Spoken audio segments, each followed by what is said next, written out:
हमारे ब्रजधाम में महामहिम ये 12 वन है। मधुवन, तालवन, कुमुदवन, बहुलावन, कामवन, खदिरवन, वृंदावन, भद्रवन, भांडीरवन, बेलवन, लोहवन, महावन। ये ऐसे महामहिम हैं कि इनमें जो एक बार प्रवेश कर जाए और यहां की रहनी से 3 रात ही रह जाए तो उसे त्रिभुवन में भटकना नहीं पड़ेगा। वो कभी 84 लाख योनियों में नहीं जाएगा। जिसने ब्रज 84 कोष की परिक्रमा कर ली तो ये 12 वन और 24 उपवन, इन सब की परिक्रमा हो जाती है। 12 वन ये आपने सुने, 24 उपवन, गोकुल, गिरिराज गोवर्धन, बरसाना, नंदगांव, संकेत, परमार्द, अडीग, शेषशाही, माठ, ऊंचा गांव, खेलवन, श्रीकुंड, गंधर्ववन, पराशौली, बिलछू, बच्छवन, आदिबद्री, करहला, अजनोख, पिछला, कोकिलावन, दधिगांव, कोटवन और रावल। ये 24 उपवन और 12 वन हमारे महामहिम ब्रजधाम में विराजमान है।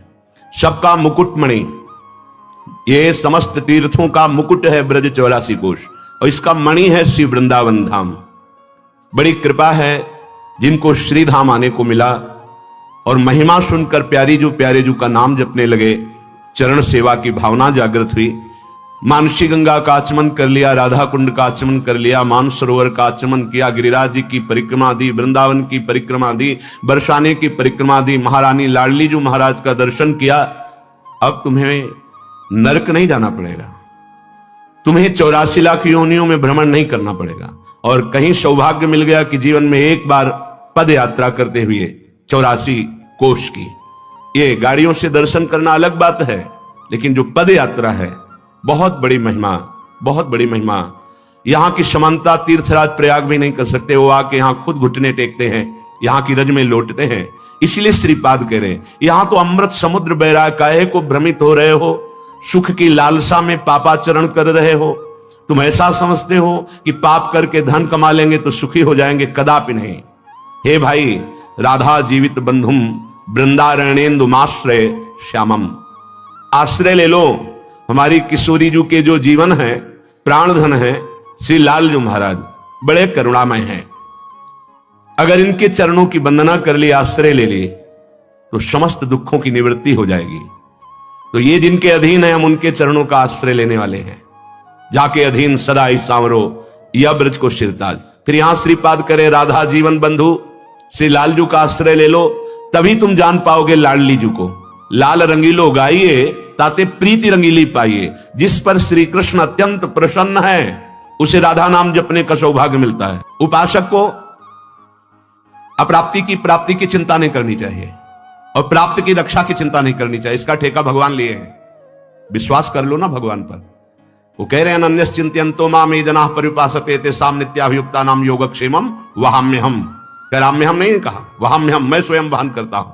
अब हमें योगक्षेम की चिंता नहीं करनी। जो उनको प्राप्त कराना है प्राप्त करा देंगे, जो प्राप्त है उसकी वो रक्षा करेंगे। देवर्षि नारद जी कहते हैं, भोजनाच्छादने चिंतामृथा कुर्वन्ति वैष्णवाः योऽसौ विश्वम्भरो देवः सा किं दासानुपेक्षते। यदि तुम वैष्णव होकर शरणागत होकर अपनी चिंता करते हो तो कलंक है शरणागत में। अरे वो विश्वम्भरो देवः, संपूर्ण विश्व का भरण पोषण करते हैं, तुम्हें चिंता किस बात की। तुम ऐसे मालिक के सेवक हो, अब तुम्हें किसी के आगे हाथ पसारना पड़े तो लगता है तुमने अभी झूठी बात कही है कि मैं प्रभु का शरणागत हूं। सच्ची बात नहीं स्वीकार की है। खोए रतन फिरत जे घर घर, कौन काज ऐसे जिए। धिक्कार है शरणागत होकर अगर दूसरों के आगे हाथ पसारे। भगवान का दास कहलाकर, महालक्ष्मी पति का सेवक कहलाकर और ऐसे करना पड़े, इसका मतलब तुमने शरणागति ही नहीं ली, तुम्हारे अंदर शरणागत भाव ही ना आया। योशो विश्वम्भरो देवा सा किं दासानुपेक्षता। जो विश्व का भरण पोषण करते हो अपने दासों की उपेक्षा कर देंगे। तुम्हें भीख मांगनी पड़ेगी, अर्थ की तुम्हें मांगना पड़ेगा। सच्ची मानिए, आकाश वृत्ति सर्वोपम वृत्ति, जो भेजोगे देखूंगा क्या भेजते हो, वैसे ही चलूंगा।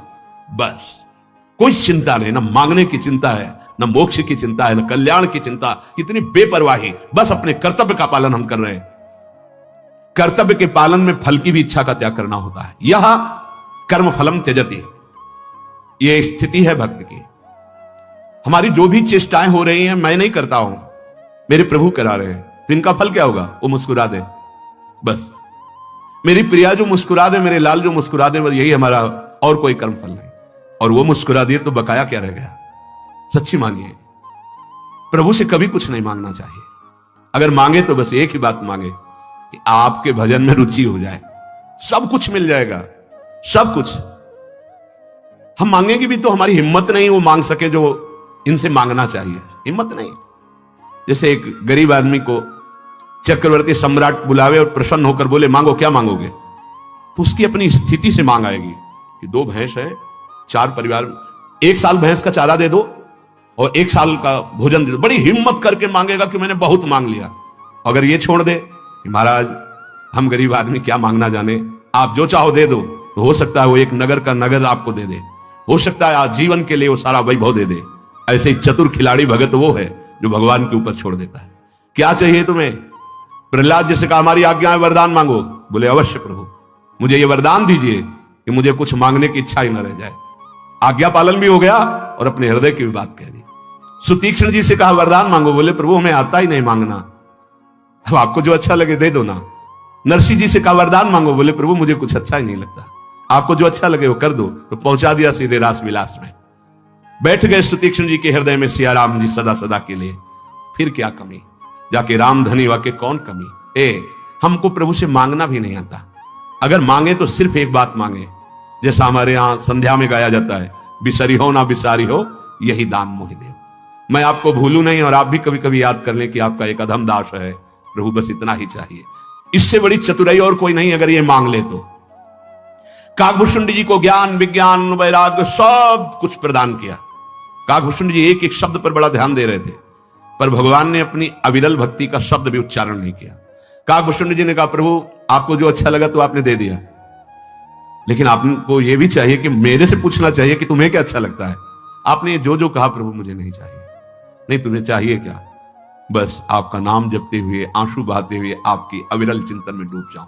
बड़े बड़े प्रवीण हो काक, जिसको ये मिल गया तो ये सब अपने आप मिल जाता है। यदि ये मिल गया ना, गदगद सुर नैना सजल दंपति रस रह भीन, तो त्रिभुवन का कोई भी वैभव ऐसा नहीं जो आपके चरण न चूमे। एक एक हम कहां से मांगेंगे? उन्हीं को मांग लो जिनका त्रिभुवन है, सब काम बन जाएगा। यह कर्म फलम त्यजति कर्माणि संन्यस्ति, ये भक्त की स्थिति होती है, वास्तविक होती है। वो स्वयं करता नहीं होता, सच्ची मानिए होता है। वो जो भी हो रहा है वो देख रहा है, करता लय हो जाता है, तो वो कर्म करता नहीं है। जब तक ऐसी स्थिति ना हो तो भगवान श्री राम ने सबरी माता के सामने भक्ति का जो स्वरूप वर्णन किया, उसमें कहा छठ दम सील बिरत बहु कर्मा निरत निरंतर सज्जन धर्मा। मेरी छठवीं भक्ति है कि वो अपने मन का दमन कर दे और बहुत ही सहनशील हो और ऐसे कार्यों से विरक्त हो जाए जो मेरे से विमुख कराने वाले कर्म है। विरत बहुकर्मा, और ऐसे कार्यों को करे जो संत महापुरुष आदेश करते हैं। निरंतर सज्जन धर्मा, जिन धर्म में मेरे प्रेमी महाभागवत जन स्थित हैं वो जो आदेश करें उनके अनुसार कर्म करे। तो आदेश के अनुसार कर्तव्य का पालन जब होता है तो कर्ता भाव नहीं रहता कि मैं नहीं कर रहा हूं, मेरे गुरुदेव करा रहे हैं, अगर मुझे करने की क्षमता होती तो मैं पहले कर लेता। तो वो कर्माणि संन्यस्ति, अंतर की बात। और बाहर से ये तो सर्वाणि कर्माणि मयि सन्न्यस्य मत्परः, जो भी कार्य करो भगवान को अर्पित कर दो, तो उसी जगह पहुंच जाओगे अकर्ता स्थिति में। तुम्हारे सारे कर्म अकर्म हो जाएंगे, वो बंधन नहीं डाल पाएंगे और आप जीवन मुक्त महापुरुष हो जाएंगे। यह कर्म फलम त्यजति, जो कर्म फल का त्याग दे। पर कर्म फल क्यों नहीं त्याग कर पाते? श्री भगवान गीता जी में कहते हैं कि ये प्रकृति के द्वारा हो रहे हैं, ये हमारा शरीर रचा हुआ प्रकृति से है। बहुत गूढ़ विषय है, इसीलिए ध्यान पूर्वक सुनोगे तो समझ जाओगे।